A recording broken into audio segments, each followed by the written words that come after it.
Meus amigos, muita confusão. Comunismo, socialismo. Vamos tentar entender isso aí.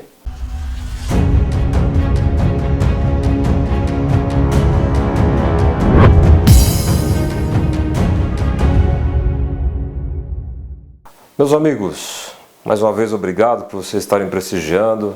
Lembra lá, dá o seu like, faz a sua inscrição. Mas o que a gente vem conversar hoje é algo que a gente já tem ouvido muito. Socialismo, comunismo, mas percebo que ainda tem muita gente que ainda faz confusão. São coisas diferentes, mas ultimamente eu estou colocando todos eles como comunistas para ficar até mais fácil para o raciocínio seu. Mas tem diferença entre comunismo e socialismo. Rapidamente a gente vai poder entender isso. Quando a gente fala de comunismo e socialismo, basicamente os dois vão falar da questão da igualdade. Eles pensam numa sociedade igualitária. A ideia é até boa, né? Mas a gente vai entender como isso é implementado e como isso é feito. Basicamente você tem uma abolição, acaba com a sociedade do ponto de vista da propriedade privada, acaba também as classes sociais, então você não teria uma classe social, e o Estado controlando tudo. Isso você vê muito na questão do socialismo. E se a gente for buscar lá atrás, Platão já falava sobre isso. Platão, né, no seu escrito lá, A República, ele falava sobre isso, sobre uma sociedade mais igualitária. Mas quem colocou isso mais como uma doutrina, como uma ideia, foi Karl Marx e Engels.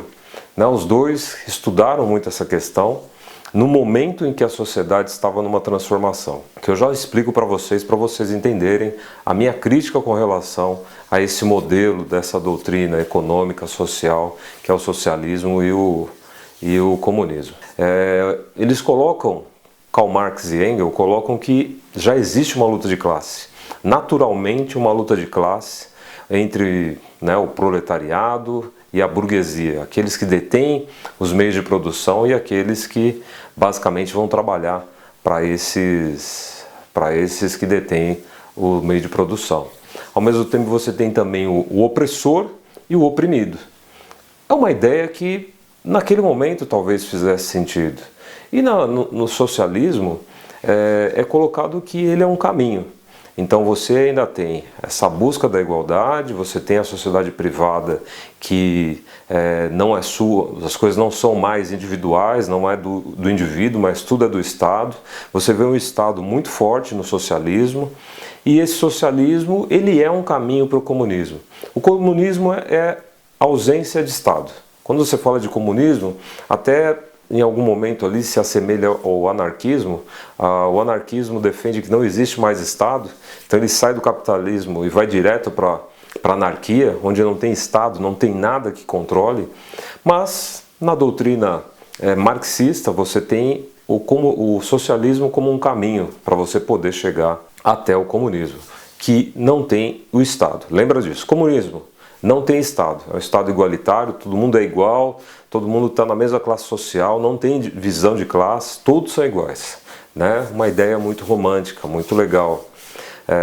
Tudo é feito por um determinado, né, eles falam de comuna, mas tudo é feito entre os trabalhadores. Eles decidem como é que vai ser feita a produção, eles decidem como é que vai ser feita a distribuição, como é que vai ser o controle da vida das pessoas, porque vai ter esse controle, né? Isso tudo no papel parece interessante.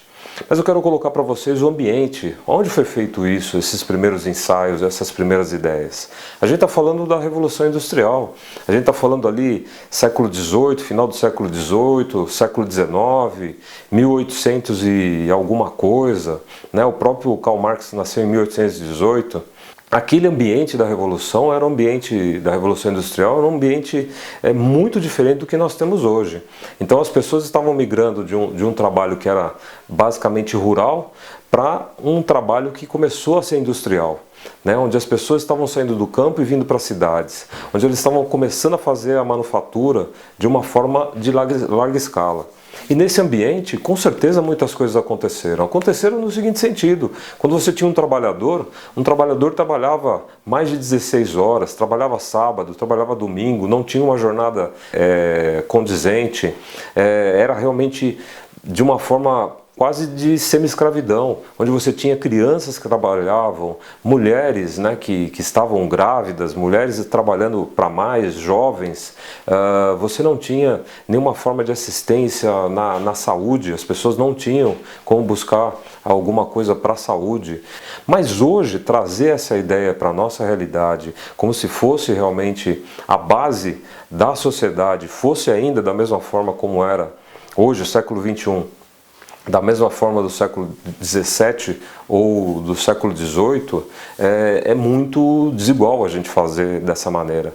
Então, por isso que eu peço para você estudar um pouco mais sobre essa questão e entender que as ideias que são colocadas hoje por um esquerdista, né, de uma maneira geral que a gente coloca, né, que defende as suas ideias aí, socialistas, comunistas, né, defende aí o progressismo, tudo que ele traz ainda dessa forma igualitária, né, onde hoje já mudam, né, a gente vai poder fazer um outro vídeo para falar sobre isso, onde a gente já tem essa questão igualitária, mas tem hoje também uma bandeira identitária, né, onde estão buscando com as minorias uma outra ideia e um outro viés de uma outra forma de fazer o controle das pessoas.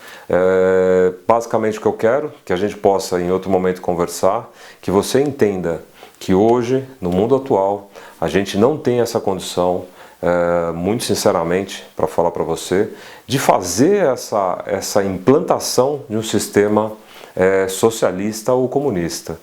Em 1917, o primeiro país que tentou fazer isso foi a Rússia. Teve uma revolução onde morreram milhares de pessoas naquele primeiro momento, mas depois morreram milhões de pessoas.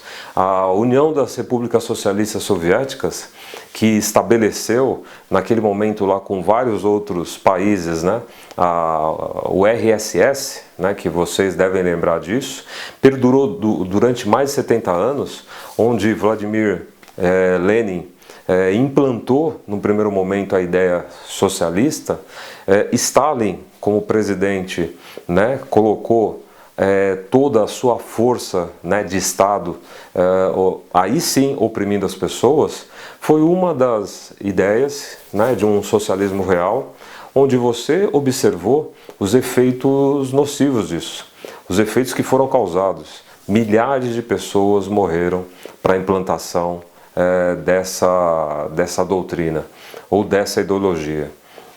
Hoje, poucos países têm a ideologia ou pelo menos o sistema socialista, então a gente pode colocar China, Cuba, Coreia do Norte, Vietnã, e todas elas têm uma dificuldade com a liberdade. Você não tem liberdade nesses países.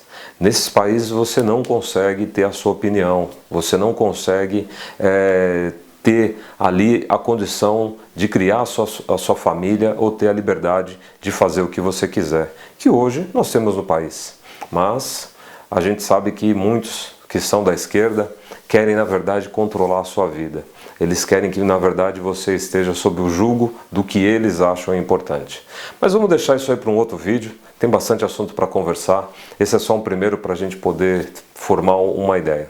Muito obrigado a todos. Tenham muita percepção do que vem acontecendo no nosso país, que infelizmente, para que a gente chegue num passo, como é a Venezuela hoje, ou como é a Argentina, pegando aqui um exemplo da América do Sul, está faltando muito pouco, né? Os esquerdistas aqui do nosso país estão fazendo muita coisa para que isso aconteça.